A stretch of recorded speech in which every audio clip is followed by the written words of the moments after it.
भगवान बुद्ध आणि त्यांचा धम्म, तृतीय खंड भाग 4, त्यामधील पाठ 8. धर्म पुस्तके प्रमादातीत आहेत असे मानणे म्हणजे अधर्म आहे.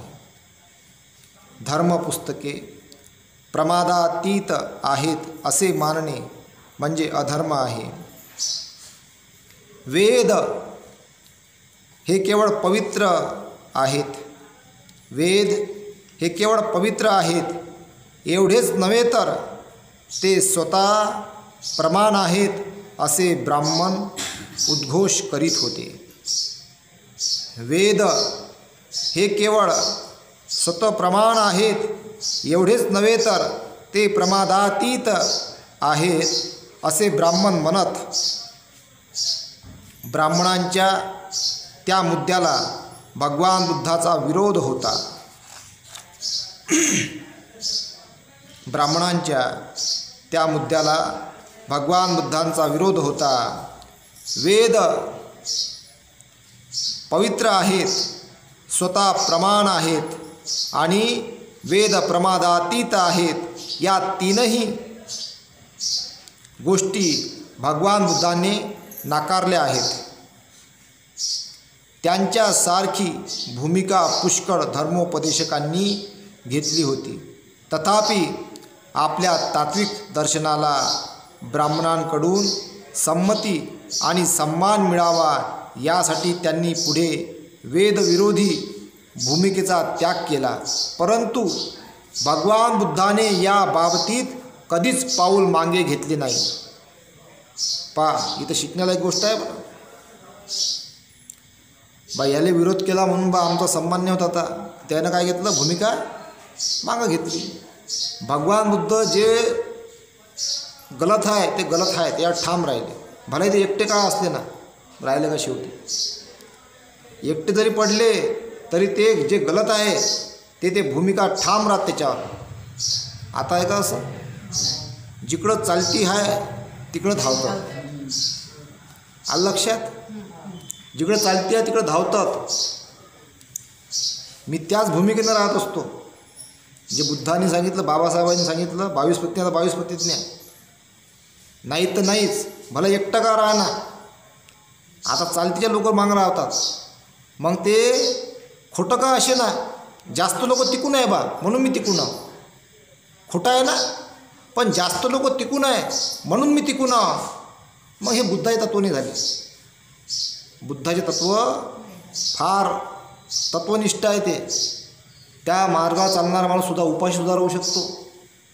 कारण अज्ञान लय मोठा आहे. अज्ञान लय मोठा आहे ना. सगळेच लोक ज्ञानी होतील झालं मग तर कधीकधी ज्ञान एकट्याच माणसापाशी राहते. 99 लोक काही खोट्या रस्त्याने जात राहतात. आणि ते म्हणतात मग तू इकडे ये, नाही तर मी तुले नाही तू संपून जाशील. काय म्हणतात, तू इकडे ये तू संपून जाशील. म्हणून सत्य सांगणारे लोक या देशात जास्त आहेत. सत्य सांगणारे लोक कमी आहेत आणि खोटं सांगणारे लोक या देशामध्ये लोक जास्त आहेत. आणि खोटं सांगता सांगता ते असं वाटतं लोकांना हेच खरं आहे. जे खोटं सांगतात ना, खोटं सांगणारी संख्या या देशामध्ये जास्त आहे आणि खरं सांगणाऱ्या लोकांची संख्या कमी आहे. खरं अधिक लोकांना माहीत आहे पण ते घाबरतात खरं बोलायला. खरं अधिकही लोकांना माहीत आहे पण ते घाबरतात खरं बोलायला. कारण त्यांना म्हणते आपल्याला त्रास होऊन बाबा कायला.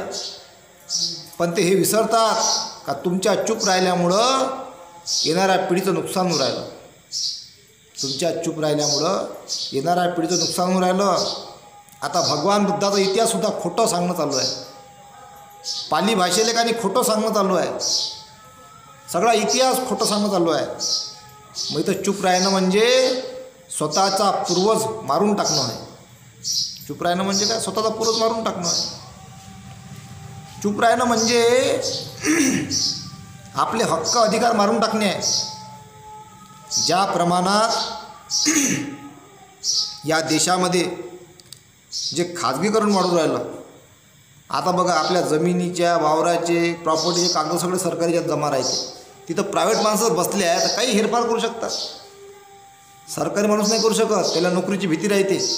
प्रायव्हेट माणसामध्ये इथं गेले दुसरीकडे लागतो आपण, पैसे भेटू राहिले म्हणते आता हेरफार करायचे. तर काही गरीबाच्या जमिना मोठ्या मोठ्या बिल्डरांना गडप केल्या, खोट्या कागदपत्रांना बिल्डिंगा बांधल्या, माहिती पडल्या नाही. खूप मोठा आहे. म्हणून खाजगीकरण या देशाला घातक आहे. सरकारी यंत्रणा कधी या देशामध्ये काही मोठ्या प्रमाणात असली पाहिजे. सरकारी यंत्रणा राहील तर आपल्या मुलांना नोकऱ्या लागतील, त्यांना पगार चांगला राहील, त्यांची तरक्की होईल. आणि प्रायव्हेटायझेशन वाढलं, कितीही चांगल्या शाळेमध्ये शिकवलं प्रायव्हेटमध्ये, शेवटी त्याला प्रायव्हेटमध्येच काम करावं लागेल. मग पगार भेटन 10,000 15,000, खाऊन पिऊन सुखी राह. शिक्षणाला लागला लाखोचा खर्च, इथं पगार पाहिला मोजका. म्हणून सरकारी शाळेचं शिक्षणामध्ये सुधारणा कशी होईल याची युनिट तयार करून त्याच्यामध्ये सुधारणा करा. त्याआधी मुख्याध्यापकाला भेटत जा, पालकांची युनिटी असली पाहिजे, विद्यार्थ्यांना शिकवते का नाही शिकवते याची चौकशी केली पाहिजे. त्यांना शिक्षण अधिकारी असते, त्याच्यावर तर शिक्षण मंत्री असते, चाललं वाढत जिल्हाधिकारी असते, तहसीलदार असते. यांना अशा तुम्हाला तळजोड करावं लागेल, तेव्हा काहीतरी सुधारणा होईल. नाही तर चूप राहिल्यामुळं काय झालं, आता असंच करू करू सरकारी यंत्रणा हळूहळू बंद होऊ राहिल्या आणि खाजगी वाढून राहिला. खाजगीकरण म्हणजे बिझनेस, शिक्षणाचा बिझनेस झालेला आहे आता. फुकटामध्ये शिकवते का ते? काय राहिलं शिक्षण? जे शिक्षण विकत घ्यायला लागत असन ते शिक्षण नसते राहत, तो बिझनेस राहते. म्हणून सरकारी यंत्रणा वाढली पाहिजे, त्यानुसार तुम्हाला योग्य ते शिक्षण मिळू शकते. 23 सुत्तामध्ये भगवान बुद्धाने वेद म्हणजे एक निर्जल वाळवंट, निष्पथ अरण्य आणि खरोखर एक नरकच आहे असे म्हटले आहे. बौद्धिक आणि नैतिक तृष्णेने आर्त झालेल्या कोणाही मनुष्याने वेदापासून आपल्या तृष्णेचे शमन होईल अशी अपेक्षा करणे व्यर्थ आहे. वेद प्रमादातीत आहेत. या संबंधी त्यांचे म्हणणे असे की वेदच काय, कोणतेही वाङ्मय प्रमादातीत नाहीत. प्रत्येक गोष्टीची परीक्षा आणि पुन्हा परीक्षा ही झालीच पाहिजे. भगवान बुद्ध काय म्हणतात, कोणतंही पुस्तक प्रमादातीत नाही म्हणते, त्याची प्रत्येक काळामध्ये परीक्षा झाली पाहिजे आणि वारंवार झाली पाहिजे. इथपर्यंत भगवान बुद्ध म्हणतात का मी जे विचार सांगितले त्यालाही तुम्ही तपासा, जाणा, समजा. जर ते तुमच्या बुद्धीला पटत नसेल तर सोडून द्या, आणि पटलं तर स्वीकारा. इतका महान तत्त्वज्ञानी जगामध्ये कुठं भेटणार?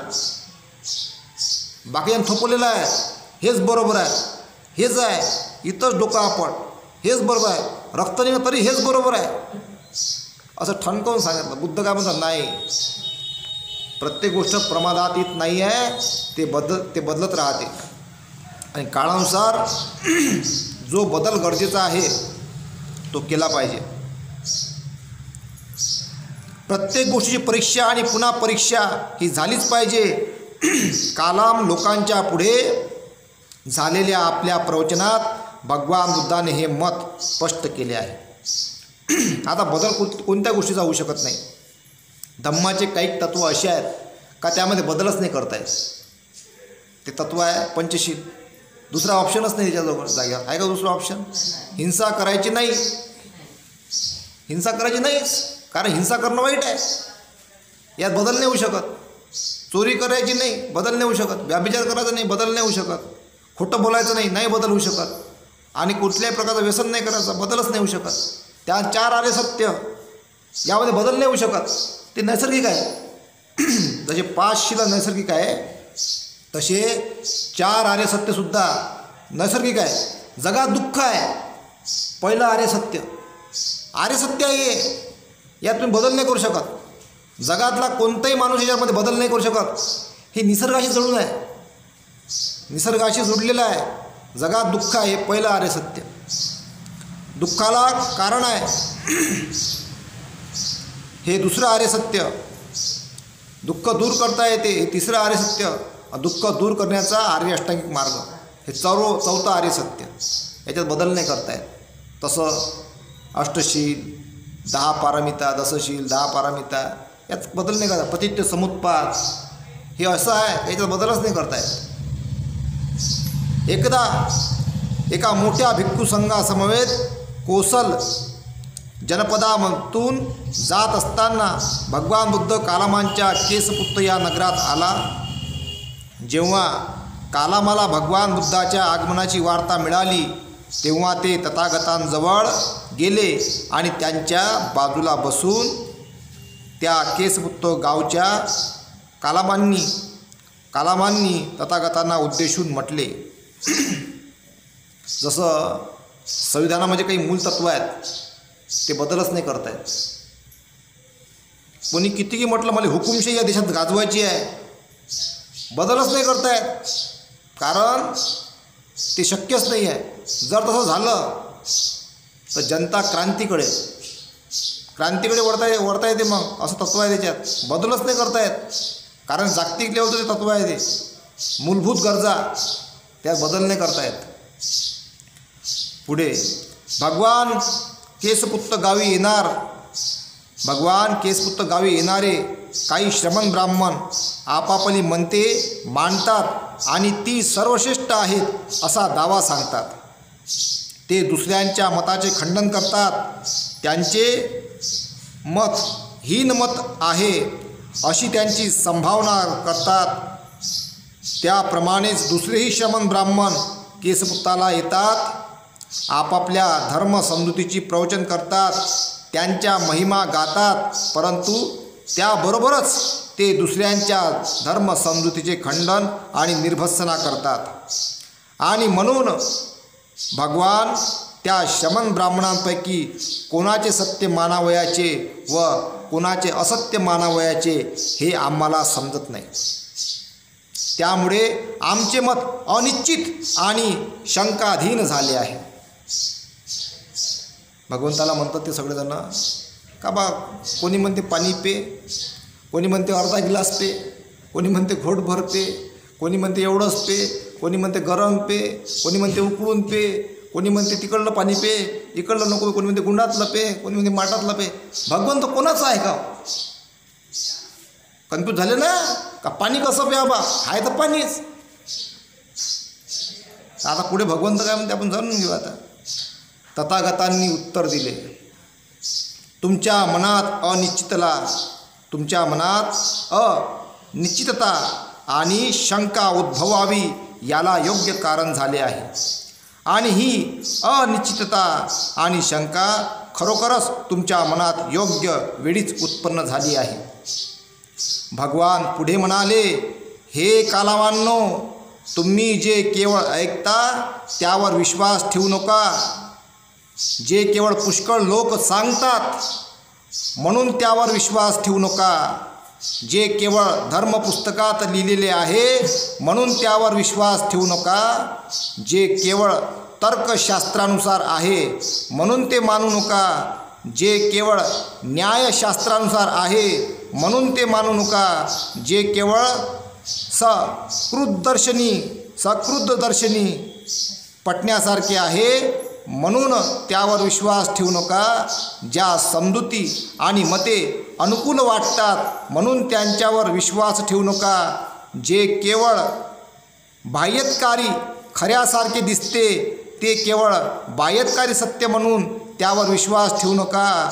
एखादे वचन कोणा एका व्यक्तीने अथवा आचार्याने सांगितले एवढ्यानेच त्यावर विश्वास ठेवू नका.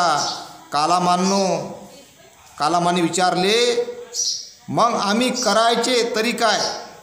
मग आम्ही करावयाचे तरी काय? आम्ही कोणती कसोटी लावायची? तथागतांनी उत्तर दिले, कसोट्या ह्या स्वतःलाच विचारा. ह्या गोष्टी हितकर आहेत काय? शहाण्या माणसाने त्या टाकाऊ मानल्या आहेत काय? त्या केल्या असता कष्ट आणि दुःख ओढवते काय?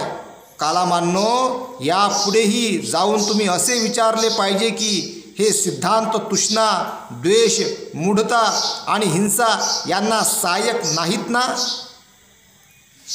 एवढेच पुरे नाही तर कालामांनो, आणखी पुढे जाऊन तुम्ही पाहिले पाहिजे की सिद्धांत माणसाला इंद्रियाधीन करणारे नाहीत ना, हिंसेला प्रवृत्त करणारे तर नाहीत ना, चोरी करण्याला प्रेरणा देणारे नाहीत ना, कामेच्छापूर्तीसाठी मिथ्याचार शिकविणारे तर नाहीत ना, ते असंख्य भाषण करायला लावणारे तर नाहीत ना.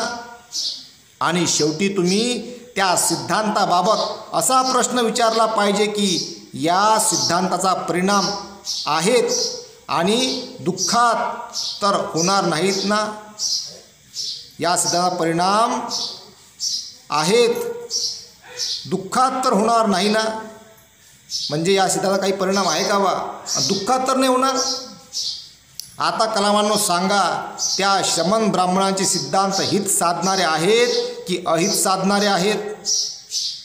कालामांनी उत्तर दिले, भगवान ते अहिताकडे नेणारे आहेत. जेव्हा भगवंतांनी हे सगळे उदाहरण दिले त्यांना, का इकडे तुम्हाला घेऊन चालले का बा हे सिद्धांत, तर तुम्ही त्याला स्वीकार नका. जे तुम्हाला हिंसेकडे वळवते, चोरीकडे वळवते, नशा करायला भाग पाडते, गांजा, दारू, सिगरेट, अलग अलग नशा जे सिद्धांत तुम्हाला भाग पाडते, ते सिद्धांत म्हणजे भगवंत म्हणते स्वीकारू नका म्हणते. त्याने तुमचा नाश होईल, नाश होईल. नाही तर मग असे पेतातच गांजा, चिलम, आहे का नाही.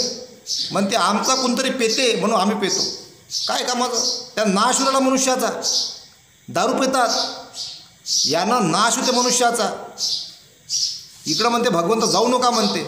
इकडे जर तुम्ही गेलात तर त्यानं तुमचं नुकसान होईल. म्हणून इकडं नेणारे जे सिद्धांत असते त्याचा म्हणते भगवंत स्वीकार करू नका म्हणते. अशी कसोटी लावा म्हणते तुम्ही त्यांना. पंचशिलेची कसोटी लावली पाहिजे, 5 शिलेची कसोटी लावली पाहिजे म्हणते भगवंत. जर तिकडे तुम्हाला ते नेत नसतील आणि चांगले असतील, चांगला माणूस बनवत असतील, ते विचार तुम्ही स्वीकार करा. मग ते कोणी सांगो, दाढीवाला सांगो, शेंडीवाला सांगो, का पूर्ण टकला सांगो, आहे का नाही. कोणी बी सांगो तुम्हाला, का मोठे केसवाला सांगो बिचारा, आहे का नाही, लहान केसवाला सांगो, कोणी सांगो. जर ते तुम्हाला चांगला माणूस बनवत असेल तर तुम्ही ते स्वीकारा, कारण ते चांगले आहेत. आणि तेच तर बुद्धाचे विचार आहेत. सरळ कसोटी आहे. जे चांगला माणूस बनवतात ते विचार बुद्धाचे विचार आहेत. मग ते कोणीही सांगो, भले तो स्वतःच्या नावाने सांगत असेल, पण ते बुद्धाचे विचार आहेत असं आपण समजलं पाहिजे. त्या श्रमण ब्राह्मणाचे सिद्धांत हित साधणारे आहेत की अहित साधणारे आहेत. कालामांनी उत्तर दिले, भगवान ते अहिताकडे नेणारे आहेत. ते लाभकारक आहेत की हानिकारक आहेत. भगवान ते हानिकारक आहेत. ते निंद्य आहेत काय. कालामाने उत्तर दिले, भगवान ते निंद्य आहेत. शहाण्या माणसांना ते मान्य आहेत की त्याच्या मते ते निषिद्ध आहेत. शहाणी माणसे त्यांना टाकाऊ समजतात. त्याचा आचार केला असता त्याचे पर्यवसान कष्टात आणि दुःखात होते काय. होय भगवान, त्याचे पर्यवसान कष्टात आणि दुःखात होते. जे धर्मग्रंथ असले सिद्धांत शिकवितात ते तुमच्या मते स्वतः प्रमाण आणि प्रमादातीत ठरतात काय. नाही, कालामाने उत्तर दिले. नाही, कालामाने उत्तर दिले, भगवान स्वतः प्रमाण आणि प्रमादातीत ठरत नाहीत. आणि कालामांनो, मीही नेमके हेच म्हणतो आहे. मीही हेच म्हणालो आहे. जे केवळ ऐकीव आहे, परंपरागत आहे, ज्यात केवळ वादविवादाची कुशलता आहे किंवा तर्काची सूक्ष्मता आहे, तेवढ्यावरूनच त्यावर विश्वास ठेवू नका. जे केवळ वरंवर पाहता विश्वसनीय वाटते म्हणून मानू नका. ज्या समजुती आणि दृष्टिकोन केवळ अनुकूल वाटतात म्हणून स्वीकारू नका. ते केवळ शमन ब्राह्मणाचे शब्द आहेत म्हणून त्यावर भावळून जाऊ नका. जेव्हा तुम्हाला